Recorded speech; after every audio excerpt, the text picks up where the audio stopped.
नमस्कार। जय राधे श्याम।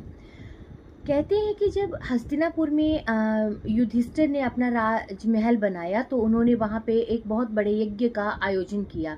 कई देश के राजा आए वहाँ पर।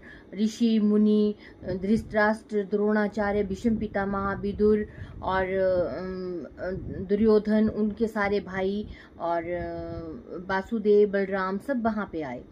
तो जब यज्ञ का आयोजन हो गया तो लास्ट में जब मतलब एक सम्मान की रस्म शुरू होने लगी तो उन्होंने राजा युधिष्ठिर ने कहा कि मैं सबसे पहले वासुदेव जी को बुलाता हूँ, क्योंकि उनसे बड़ा तो यहाँ पे कोई भी नहीं है। वासुदेव तो देवों के देव हैं, रुद्रावतार हैं, विष्णु अवतार हैं, ब्रह्मा अवतार हैं। उनसे बड़ा तो यहाँ पे प्रथम सम्माननीय कोई भी नहीं है। तो सबने सिर हिलाया कि ठीक है, आप पहले वासुदेव जी को पूजिए। अब वहाँ पे शिशुपाल भी था। शिशुपाल जो था वो ऐसे कृष्ण भगवान की बुआ का बेटा था।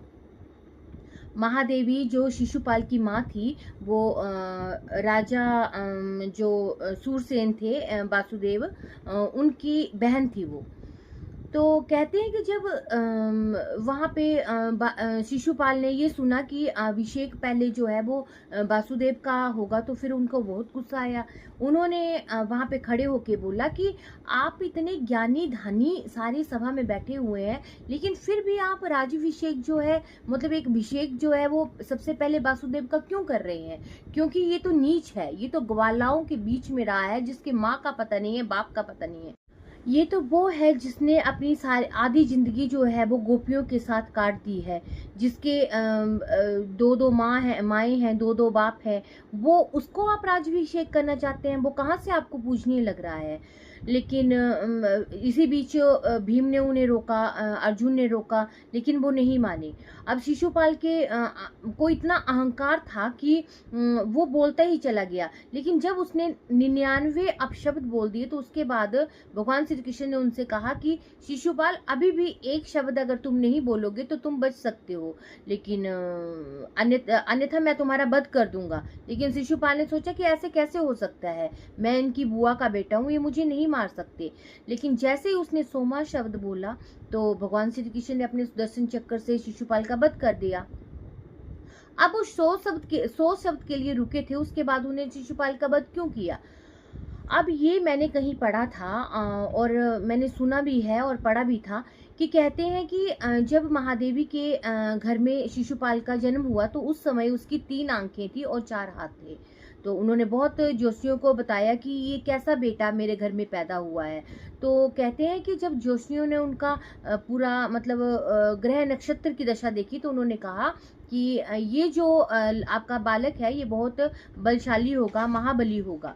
लेकिन जब इसका एक आंख और 2 हाथ अपने आप ही गिर जाएंगे तो उसी व्यक्ति के द्वारा इसका वध होगा। कुछ समय के बाद जो है वो महादेवी जी अपने मायके गई। तो जैसे ही वो कृष्ण भगवान के पास पहुंची तो कृष्ण भगवान को देखते ही इसकी एक आंख और 2 हाथ छूट गए। अब महादेवी जी बहुत निराश हो गई। उन्होंने कृष्ण भगवान को कहा कि आप मेरे बेटे को मत मारना। लेकिन कृष्ण भगवान ने अपनी बुआ को आश्वासित किया कि वो उसके 100 अपराध माफ कर देंगे। लेकिन जैसे ही उसके 100 अपराध हो जाएंगे उसके बाद वो सहन नहीं कर पाएंगे कुछ। तो महादेवी जी ने सोचा कि मेरा बेटा क्या ही 100 अपराध करेगा जो कृष्ण भगवान उसके माफ करेगा।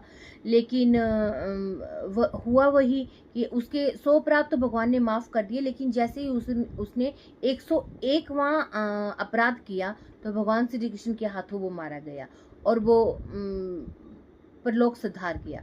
इसका कहानी को बोलने का मेरा ये मकसद था कि पाप का घड़ा चाहे कितना ही भारी क्यों ना हो, लेकिन अंत में वो फूटता ही फूटता है। पुण्य चाहे छोटा सा भी हो उसका फल आपको जरूर मिलता है। हम लोग जो भी अनजाने में ही पाप करते हैं उसका भी हमें फल मिलता है। तो अगर हम अनजाने में अगर पुण्य करते हैं तो उसका हमें कितना बड़ा फल मिलेगा। जय श्री कृष्ण।